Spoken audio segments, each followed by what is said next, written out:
Hi there. I'm trying to embrace my natural waves. What do you think? It's so hard to know whether I should do straight or curly. My hair doesn't want to do either one 100%.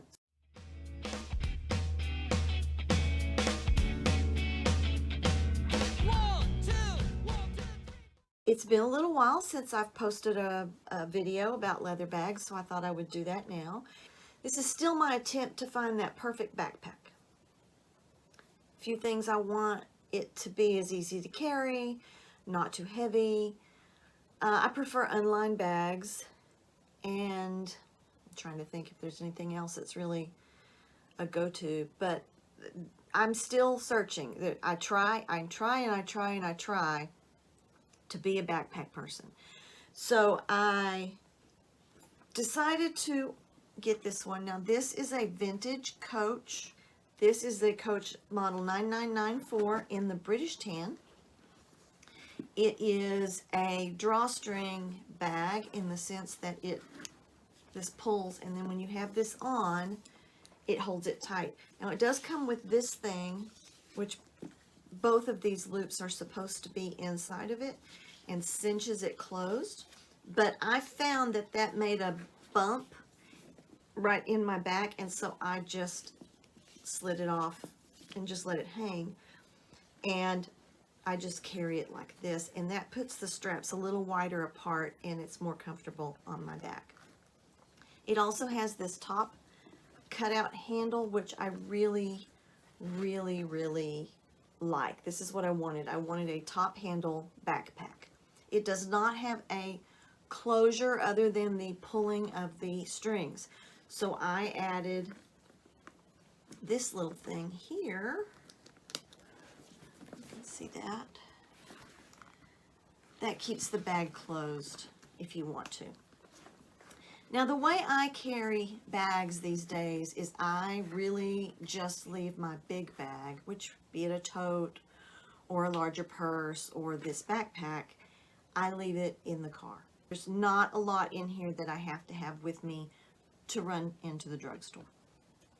What I do carry is a smaller purse, and I've used several different kinds. This is the one I'm currently using. It's an Aunts and Uncles, and I'm going to do a video on this bag.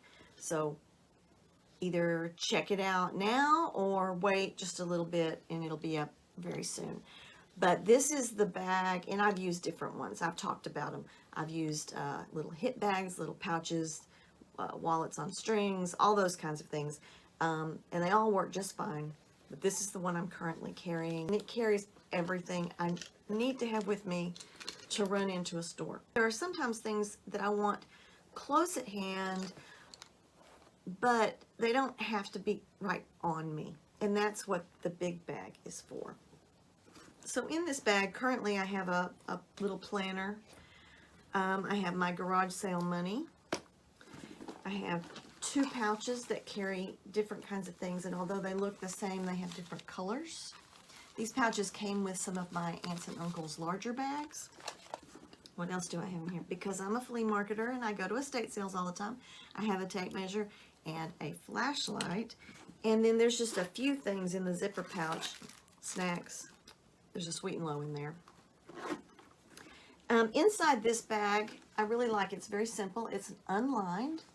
It's got a zipper pocket, and it's got a drop pocket, which I like. And everything, it opens up really wide so you can see everything inside. The bottom has no feet. It does have this pocket here in the back. That's nice if you want to keep your phone secure against your back where people can't get to it. Having that pocket in the back was a real selling point for me. Now, if you don't know about Coach, vintage Coach bags, they're not like Coach bags today. These are a nice leather that's very durable, and the proof of that is that a lot of these bags are still around. There's, and they're still in very good condition. Some of them aren't, but a lot of them are. And I've made several videos on Coach bags that you can check out, and I may link them below. And this is my favorite color, British tan. 13, but if you go to the top of the usable portion of the bag, it's 11.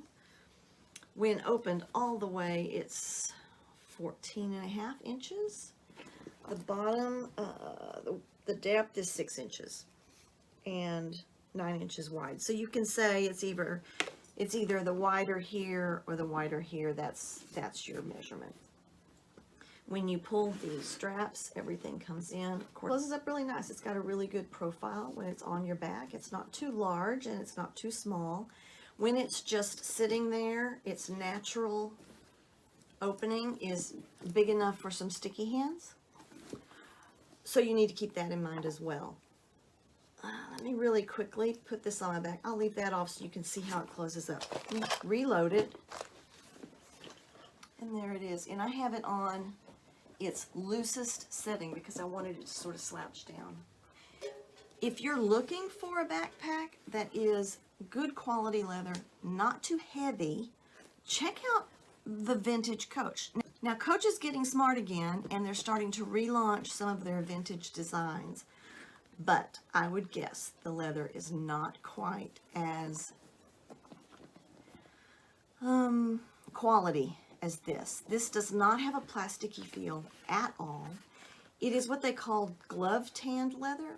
I don't know what that means. Somebody said it's like baseball gloves. I always thought of hand gloves. I really don't know what glove tanned leather means, but that's what these old bags are. And these range from, you can get Coaches like from the 50s and 60s to the 90s.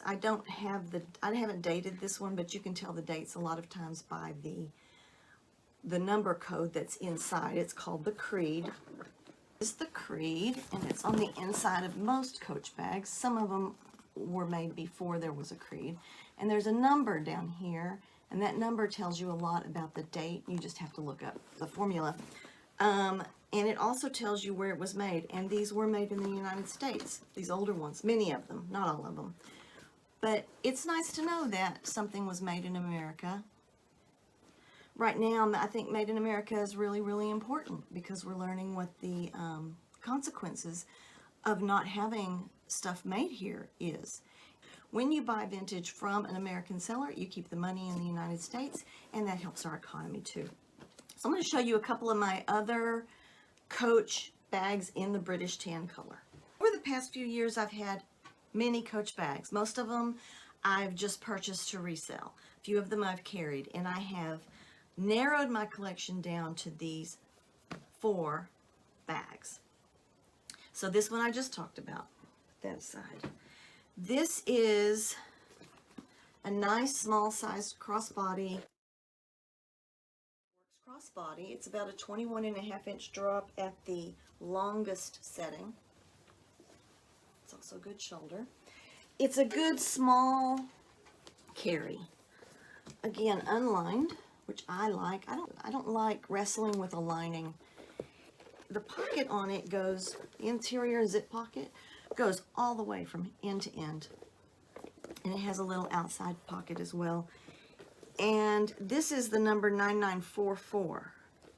If you want to look it up, I forget what it's called, but it's the 9944. Nice, chunky, strong zipper. Very good quality, small carry. And this one is the tote. I forget what it's called, but I'll put it up there. It is hard to find. And I did do a video on this bag, and you can watch that. I'll link it below. It's the 4129.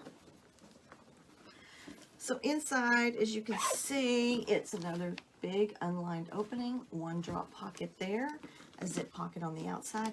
This is the perfect tote. I mean, it's floppy, but yet it's got a little bit of structure. The only thing I worry about is this here being a weak point. It'd be nice if the straps were anchored to the bag with rivets or something, but so far these are holding up just fine. No feet. And then the bag that got me started on Coach is this little beauty. It's got a little button pull here that opens it up. It does have a a crossbody strap that I have on another bag right now. And it also has these loops so it can be a belt bag. It won't hold a cell phone. It'll hold those old style flip phones. But you could put change and tissues, and or I was thinking of making it like a little outside pouch. Okay, I can only find one of my spring-loaded rings right now. But usually I would have two. I would have one right here hanging from here and one hanging from here. I don't know where the other one went. And then one of these little doohickeys. Okay, so now then you just hook that lobster clasp there, and then you have another one on the other side, and that another ring like this on the other side, and it would just hang like that. I think that's kind of cool. And you could put your mask in here, or your keys, or some change, or some chapstick, or whatever you just don't want to go digging in the bag for. So, or you can just let it hang like that and let it be a bag charm. And I use the strap from it on so many other bags. I'll let you look at the inside. It is not big at all, but it's got a little drop pocket in there and a little pocket here. Kind of looks like a sporran, doesn't it? Like a Scottish sporran. Anyway, those are my 4 British tan, vintage, glove tanned leather bags. And I'm looking forward to carrying this backpack and seeing how it works. I really want to be a backpack girl. You guys have a great day. Bye-bye.